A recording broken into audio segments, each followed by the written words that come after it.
suicide prevention strategic plan. We're looking at mental health through a male lens, and we're taking action at a community level to find solutions that work for men.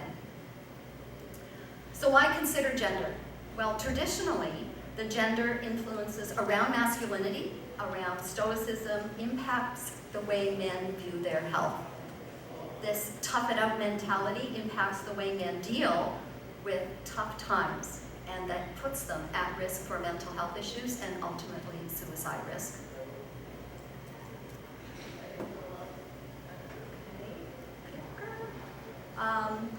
So why do we consider gender? Well, we're beginning to see research that recognizes men often don't acknowledge feelings of sadness, hopelessness, and guilt. And if they do experience that, they tend to mask or hide them with behaviors such as irritability, or it's shown in the symptoms in terms of irritability, aggression, work compulsivity. They isolate themselves from friends and family. Oftentimes they self-medicate through alcohol, and they engage in high-risk activities. Movember is transforming the way research into men's health is done and the way health services reach and support men through an understanding and adopting a strengths-based approach to masculinity.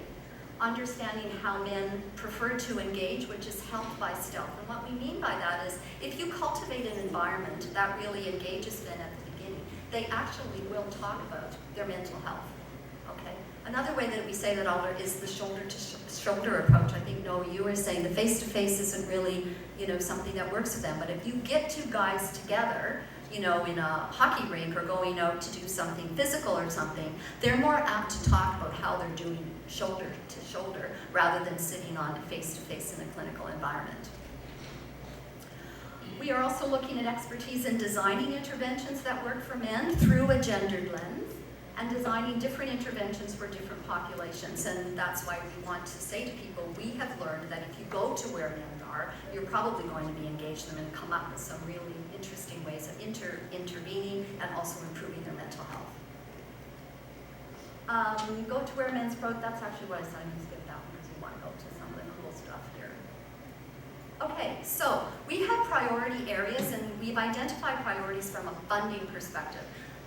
Our priority population groups in terms of going forward as a funder: boys and young men, fathers, the Indigenous populations, that is where they have the highest risk of suicide, and we feel that we can make an impact.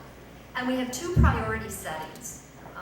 One, number 4, in terms of workplaces, that's also combined in sports setting. So we're looking at interventions in the workplace where men are, and also in sports environment.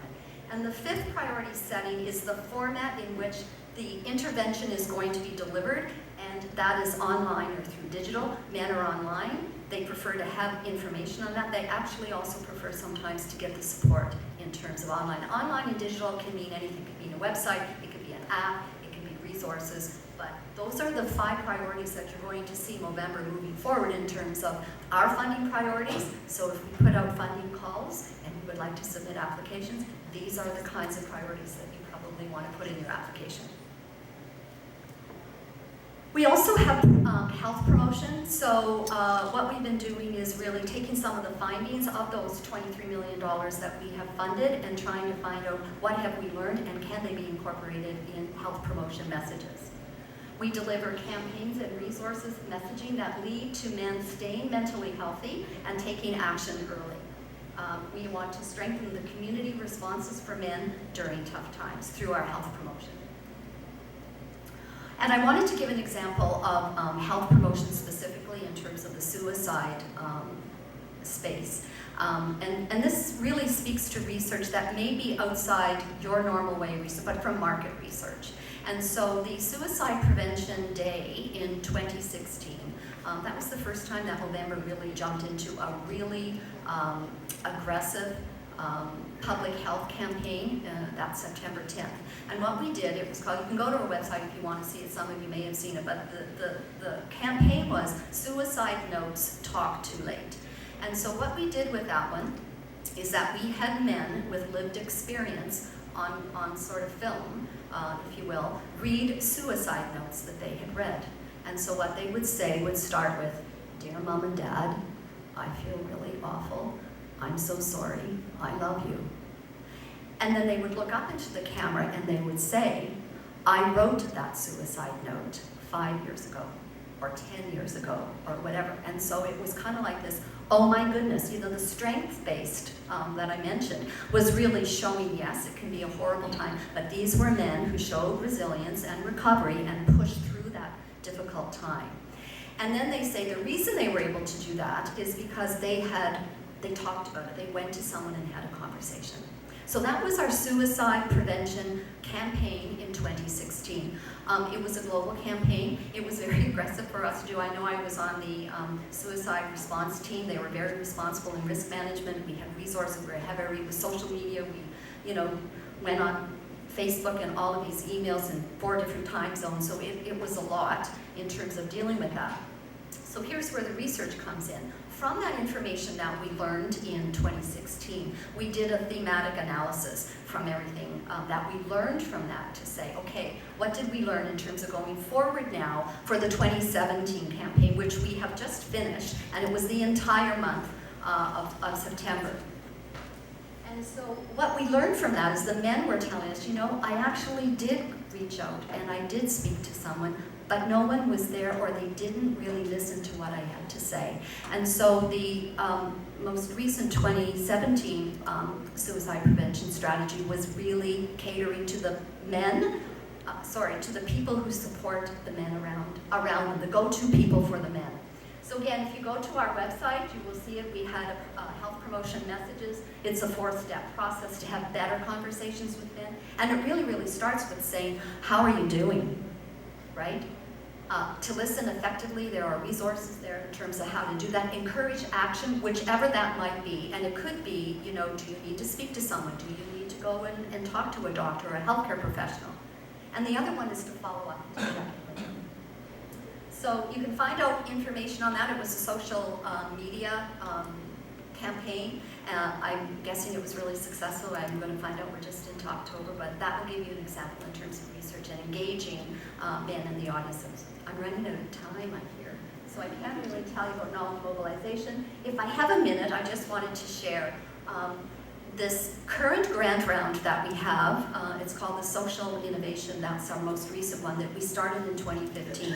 The Social Innovation Connection Grant Round was based on research that we funded in Australia back in 2010 or something. Beyond Blue got a lot of money from Movember, and they did a research report that men who are at risk of suicide do not have strong social connections. And so from that information and the research or the evidence, we put forward a granting application or a research cycle called Global Social Innovation Grant, and it was a 3-staged process. The first one was an ideation stage where we basically said to anybody, not only academic institutions, but community organizations, men themselves can put forth an idea. Give us your idea. We will give you $25,000. We will give you mentors to work with them to formulate your idea that could be pitched for a pilot project, for a 2-year pilot project of $200,000. So that gives you an example, I think, in terms of engaging men in terms of the different stages of the funding. The pilot grant actually was just announced in August. It's a global initiative, and we are doing 13 pilots, 4 in Canada, 4 in the UK, and 5 in Australia. Interestingly, I was kind of doing a tally at the table. They're pretty much split half and half. Half of the 13 are going to be with academics, traditional institutions, and the other are going to be with really, grassroots organizations, which is really, really exciting. So anyway, I'm out of time, and I'm very happy to give you more examples of some of the really cool stuff that we've been funding. Basically, I say to people, if you give me a target audience of a man, I can probably tell you that we're funding some kind of project that's in that space, that's helping their mental health space. Thank you.